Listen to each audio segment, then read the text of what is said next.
Magandang tanghali po sa lahat, Luzon, Visayas, Mindanao, kung saan kayong dako ng mundo po tayo nagbabalik dito sa ating munting channel. Samuel Soriano TV 29 para mag-discuss ulit ng another coins at ito po ay ating hilig. At isa naman ho tayong kolektor, hilig talaga natin mangolek ng ating mga barya.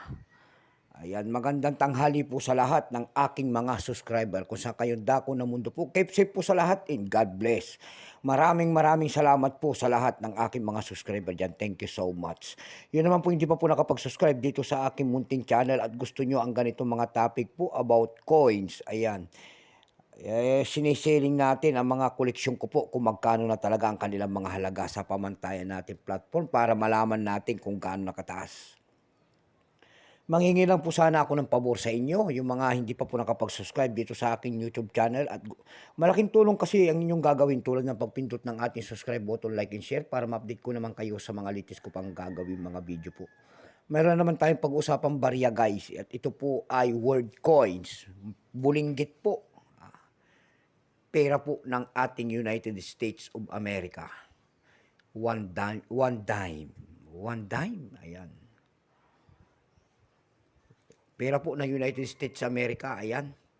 Bago tayo magsimula sa ating talakayan, ayan, kilalanin mo muna natin siya. Issue po, United States. Hirap kunan ng picture, ah.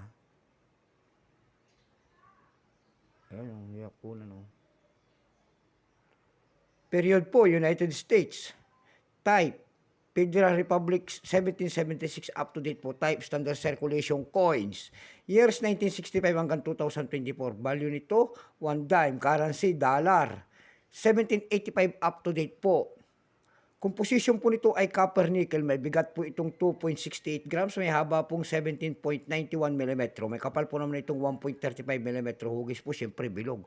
Orientation niyan ay coin alignment. Number N-53. Reference number KM-195-A. Tatlong klase po ang inilabas ng barya na ito na year 2000. 2015 po. Ito pong atin ay Denverment. Ayan. Denverment po itong hawak natin. Ayan. Ayan, Denverment. Ito po ay 2015 Denver. Ito po ay 9% lamang. Kung ilang piraso naman ginawa sa barya na ito, ito po ay 1,543,500 piraso po itong hawak natin. May price na po ito yung doon sa ating lumista, yung kanyang uncirculated ay 15 pesos. Dako naman tayo sa kanyang price.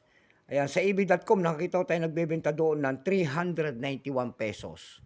Meron na rin tayo nakita doon nagbebenta doon ng $5 nito and then 321 pesos. Dako tayo sa Carousel PH. Sa Carousel PH naman po nakikita ko tayo nagbebenta doon ng 100 pesos. Nasundan po ito ng 150 pesos and then yung pinakamalaki po ay 200 pesos.